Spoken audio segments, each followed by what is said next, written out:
Welcome to study classes.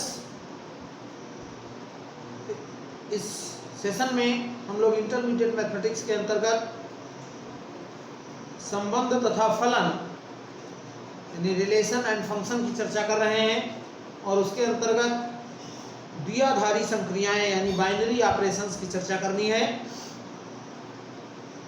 Binary operation क्या है? बहुत साधारण सी बात है कि आपने जोड़ घटाओ गुणा भाग पढ़ा है। ये गणित की मूल संक्रियाएं कहलाती हैं और इन संक्रियाओं में हम ये देखते हैं कि अगर कोई दो नंबर हमारे पास a और b हैं तो उनका योगफल करेंगे तो a प्लस बी मिलेगा, अंतर निकालेंगे तो a माइनस बी मिलेगा, गुणनफल a इंटू बी और भागफल a बटा b होगा, जबकि b जीरो नहीं है, यानी जो उसका डिनोमिनेटर है वो शून्य नहीं। तो ऐसी स्थिति में ये संक्रियाएं हैं जिनको हम दो के बीच यानी दो अंकों के बीच अप्लाई करते हैं। अगर 3 के बीच हमको इसको अप्लाई करना है तो पहले वो संक्रिया 2 के बीच अप्लाई कर दी जाती है। जो रिजल्टेंट होता है, परिणामी जो प्राप्त होता है, जो रिजल्ट आता है, उसको तीसरे के साथ दी गई संक्रिया पर अप्लाई करते हैं। इसीलिए इनको बाइनरी ऑपरेशंस कहा गया, द्विआधारी संक्रियाएं कहा गया। अब द्विआधारी संक्रियाएं जो हैं, binary operation a plus B एक नंबर होगा, 4 धन 3 नेचुरल नंबर है 4 और 3 भी नेचुरल नंबर है, तो 4 धन 3 बराबर 7, यानी 7 भी नेचुरल नंबर है और इस प्रकार से ये बाइनरी ऑपरेशन। यानी हम ये कह सकते हैं कि प्राकृतिक संख्याओं पर योग तथा गुणनफल बाइनरी ऑपरेशन है, लेकिन अंतर तथा भागफल बाइनरी ऑपरेशन नहीं है, द्विआधारी संक्रिया नहीं। क्यों नहीं है? क्योंकि यहाँ पर जो अंतर मिलेगा 4 माइनस 3 1 नेचुरल नंबर है, लेकिन अगर हम 3 माइनस 4 कर रहे हैं तो नेचुरल नंबर नहीं है। जरूरी नहीं है कि दोनों प्राकृतिक संख्याओं का अंतर सदैव एक प्राकृतिक संख्या मिले, इसलिए हम ये कह सकते हैं कि ये एक नेचुरल नंबर नहीं है और नेचुरल नंबर नहीं है इसलिए ये बाइनरी ऑपरेशन भी नहीं है। लेकिन दो प्राकृतिक संख्याओं का गुणनफल या दो प्राकृतिक संख्याओं का योगफल सदैव एक प्राकृतिक संख्या ही होती है और इस प्रकार से जो योग और गुणन का नियम है वो नेचुरल नंबर पर बाइनरी ऑपरेशन, यानी हम ये कह सकते हैं कि नेचुरल नंबर के लिए योग और गुणनफल बाइनरी ऑपरेशन है, जबकि अंतर और भागफल बाइनरी ऑपरेशन नहीं है। बाइनरी ऑपरेशन के लिए हम प्रायः इस तरीके का स्टार बनाकर यूज करते हैं। अब स्टार की परिभाषा क्या होगी? कुछ भी हो सकती है, ए और इस तरीके से स्टार बना दिया गया बी। ए और बी के बीच बाइनरी ऑपरेशन क्या है? स्टार है, यानी द्विआधारी संक्रिया क्या है? स्टार है, जो एक फलन इस प्रकार से है a cross a 2a।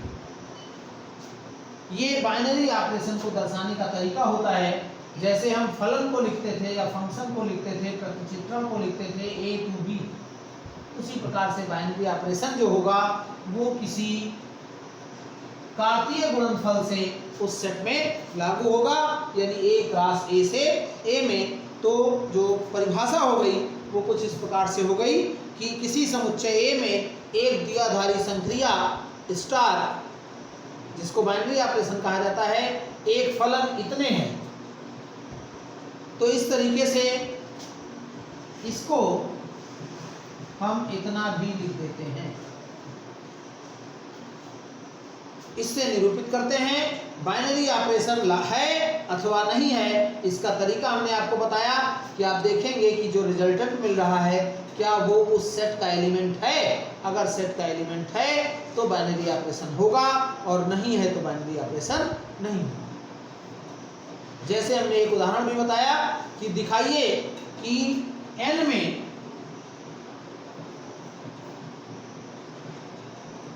n में योग तथा गुणनफल दिखाइए कि योग तथा गुणनफल n में योग तथा गुणनफल द्विआधारी है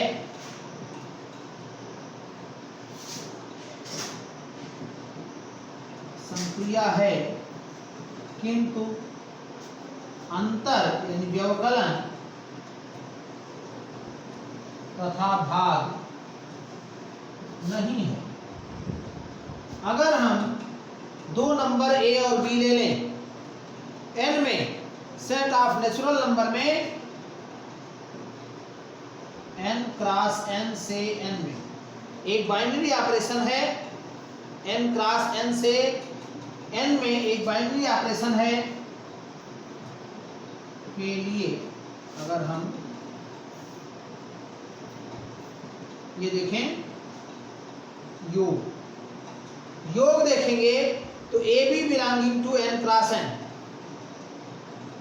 AB belonging to n cross n, this implies A plus B belonging to n।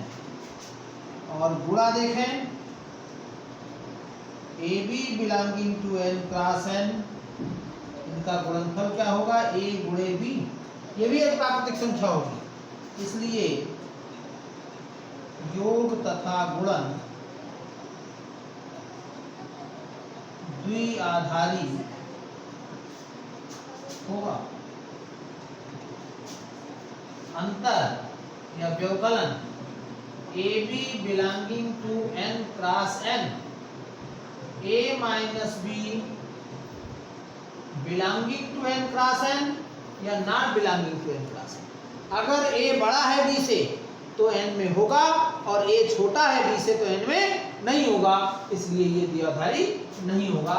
यहाँ पर अगर हम लिखते हैं कि A छोटा है B से, इसलिए n में बिलोंग नहीं करेगा, और इसलिए इसी प्रकार से हम भागफल की बात कर लें, भाग AB belonging to n cross n, this implies A upon B not belonging to n। क्यों नहीं बिलोंग करेगा? क्योंकि A बटा B एक परमेय संख्या हो जाएगी, भिन्न में आएगी, और इसलिए अंतर तथा भाग n पर द्विआधारी नहीं है।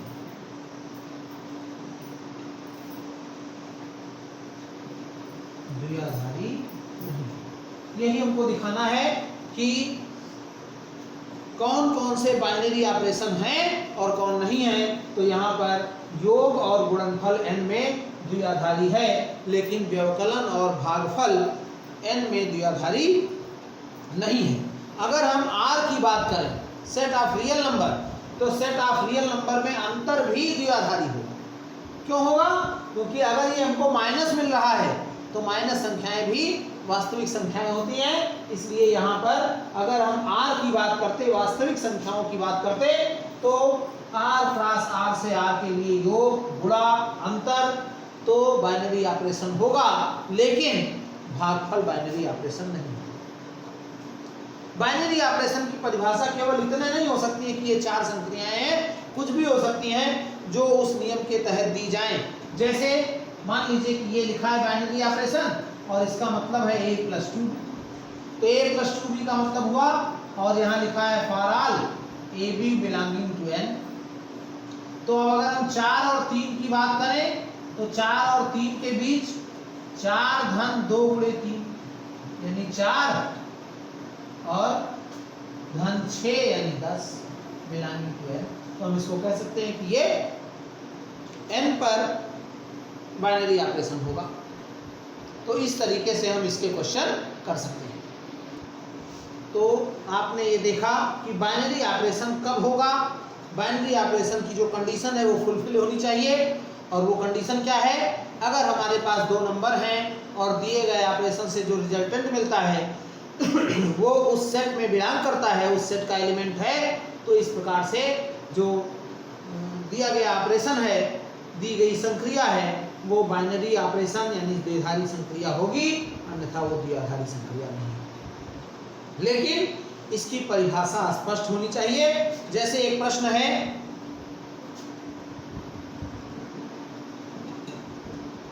दिखाइए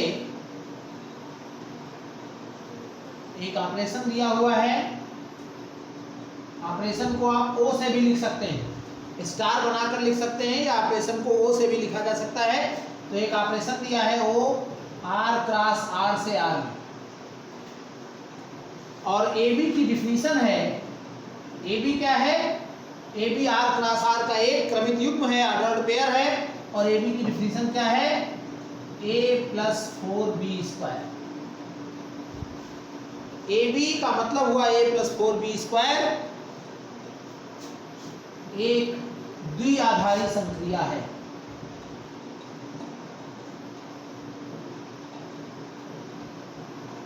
ये हमको सिद्ध करना है। कैसे सिद्ध करेंगे? A B belonging to R class R, और A B belonging to R class R का मतलब हुआ आर क्लास आर, ए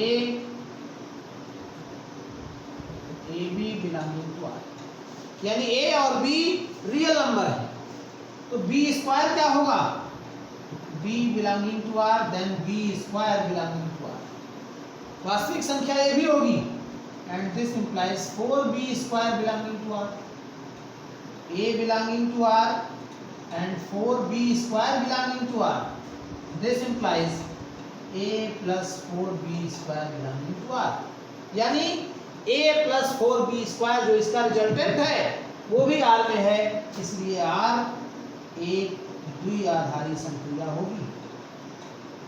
r पर द्विआधारी संक्रिया। इस प्रकार से ये हम सिद्ध कर सकते हैं। अब द्विआधारी क्रम विनिमय भी होता है अथवा नहीं भी हो सकता है, ये परिस्थिति पर निर्भर करता है कि द्विआधारी क्रम विनिमय है अथवा नहीं है। तो क्रम विनिमय के लिए क्या होगा, वही कम्यूटेटिव लॉ के लिए जो होता था a प्लस बी बराबर बी प्लस ए होता था, यहाँ पर एक द्विआधारी संक्रिया क्रम विनिमय होगी यदि AOB equal to BOA। Star की जगह आप O भी लिख सकते हैं, ऑपरेशन के लिए O लिखा जाता है। और इसी प्रकार से साहचर्य भी होगी, O एक द्विआधारी संक्रिया साहचर्य होगी यदि, साहचर्य होने के लिए क्या लागू होगा, यदि AOBOC is equal to AOB। अगर ये लागू हो रहा है तो क्रम विनिमय हो जाएगा, यानी कम्यूटेटिव हो जाएगा, और ये लागू हो रहा है तो साहचर्य यानी एसोसिएटिव हो जाएगा। यहाँ पर अगर हम देखें तो यहाँ क्रम विनिमय नहीं होगा। a प्लस 4b स्क्वायर, ये तो हुआ ए बी के लिए। अगर हम बी ए देखेंगे तो आएगा b प्लस 4a स्क्वायर, और ये दोनों बराबर नहीं होंगे, इसलिए ये क्रम विनिमय नहीं होगा। यानी अगर इस संक्रिया की बात की जाए तो ये संक्रिया r क्रॉस r के लिए क्रम विनिमय नहीं होगी, क्योंकि AOB not equal to BOA। इसी प्रकार से अगर हमको साहचर्य देखना है तो साहचर्य देखने के लिए भी हमको इसको दिखाना होगा। अगर ये लागू हो रहा है तो साहचर्य है, और नहीं लागू हो रहा है तो साहचर्य नहीं। तो इस तरीके से हम बाइनरी ऑपरेशन के लिए संबंधित क्वेश्चन जो भी दिए हैं उनको करके अभ्यास करेंगे, और इसी के साथ आपका ये जो पूरा संबंध फलन है वो खत्म हो रहा है।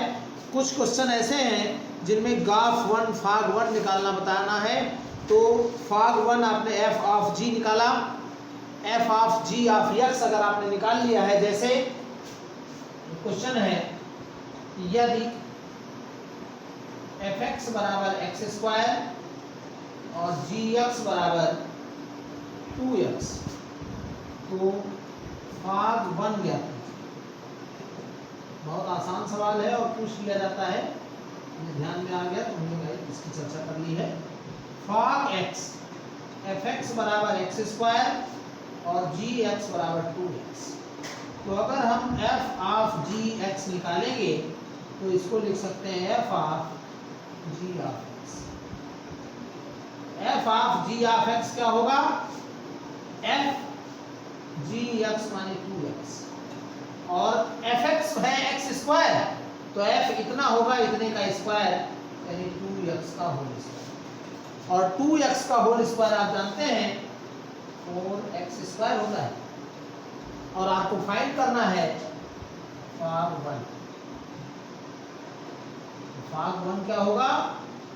4 इंटू 1 स्क्वायर यानी 4। ये आपका आंसर हो जाएगा। इस तरीके के प्रश्न आपसे पूछे जा सकते हैं। तो जो आपकी एक्सरसाइज है वो इसी पर आधारित है। आप इसको कंप्लीट करेंगे। 1.4 एक्सरसाइज आपकी बाइनरी ऑपरेशन की एक्सरसाइज है। इससे जो प्रश्न महत्वपूर्ण है संबंध तथा फलन से, सबसे अधिक महत्वपूर्ण सवाल है आपका प्रतिचित्रण का एकैकी, बहुएकैकी अथवा आच्छादक अंतरक्षेपी। यानी एकैकी होगा कि बहुएकैकी होगा, ये ढूंढना होगा आपको, और आन टू होगा या इन टू होगा। हालांकि आपके यहाँ कहीं अंतरक्षेपी शब्द की चर्चा नहीं की गई है, केवल आन टू यानी आच्छादक प्रतिचित्रण की चर्चा की गई है, आच्छादक है अथवा नहीं। इसकी चर्चा हम कर भी चुके हैं इसके पहले वाले क्वेश्चन में।